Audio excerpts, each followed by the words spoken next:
Hi guys. അപ്പോൾ വീട്ടിൽ ഇരുന്നപ്പോഴത്തേനും ഓർത്തു ഇപ്പോഴത്തെ വൈറൽ ട്രെൻഡിലായിട്ടുള്ള മുന്തിരിങ്ങ മസാലയൊക്കെ ഇട്ടത് എന്നാ അതുണ്ടാക്കിയേക്കാന്ന് ഓർത്തുകൊണ്ട് കുറച്ച് മുന്തിരിങ്ങ അമ്മയോട് പറഞ്ഞ് മേടിച്ചുകൊണ്ട് വന്നു. മേടിച്ചുകൊണ്ട് അതൊക്കെ ഇന്നലെ വൃത്തിയായിട്ട് കഴുകി കേട്ടോ. മറ്റേ ഉപ്പും മഞ്ഞപ്പൊടിയൊക്കെ ഇട്ടാണ് കഴുകിയത്. പക്ഷെ അത് ഞാൻ കാണിച്ചില്ലെന്നുള്ളൂ. പിന്നെ ഞാൻ കുറച്ച് ഉപ്പും കുറച്ച് മുളക് പൊടിയും പിന്നെ കുറച്ച് നാരങ്ങ നീരും വിനാഗിരിയും എണ്ണയും കൂടെ ചേർത്തിട്ട് നല്ലതായിട്ട് അങ്ങോട്ട് മിക്സ് ചെയ്തിട്ട് കഴിക്കാൻ തുടങ്ങി. പക്ഷെ കഴിക്കാൻ തുടങ്ങിയപ്പോൾ എനിക്ക് പ്രത്യേകിച്ച് പ്രശ്നമൊന്നും തോന്നില്ല. ഇത് മുഴുവൻ ഞാൻ അങ്ങോട്ട് കഴിച്ചു. കാരണം അമ്മയ്ക്കൊന്നും വേണ്ടെന്ന് പറഞ്ഞു. അമ്മയൊന്നും റിസ്ക് എടുക്കാൻ തയ്യാറല്ലെന്ന് പറഞ്ഞു. ഇത് കഴിച്ചാൽ ഒന്നാമത് ഈ തൊണ്ടയ്ക്ക് പ്രശ്നമൊക്കെ വരുമെന്ന് പറഞ്ഞാൽ അങ്ങനെ ആരും എനിക്കൊന്ന് മുന്തിരിങ്ങ അങ്ങനെ കഴിക്കത്തില്ല എൻ്റെ വീട്ടിലും കേട്ടോ. എല്ലാവരുടെ വീട്ടിൽ അങ്ങനെയൊന്നും പറയുന്നൊന്നുമില്ല.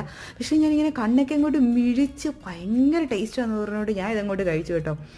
പക്ഷേ നെക്സ്റ്റ് ഡേ രാവിലെ എഴുന്നേറ്റപ്പോൾ തൊട്ട് തൊണ്ട അനക്കത്തില്ല. പിന്നെ ഞാൻ ഹോസ്പിറ്റലിൽ പോയി ഇത്രയും മരുന്നൊക്കെ മേടിച്ച് 2-3 ദിവസത്തേക്ക് പിന്നെ എനിക്ക് സംസാരിക്കാൻ പോലും പറ്റത്തില്ലായിരുന്നു. ഇത് കഴിഞ്ഞ ആഴ്ചത്തെ വീഡിയോ കേട്ടോ.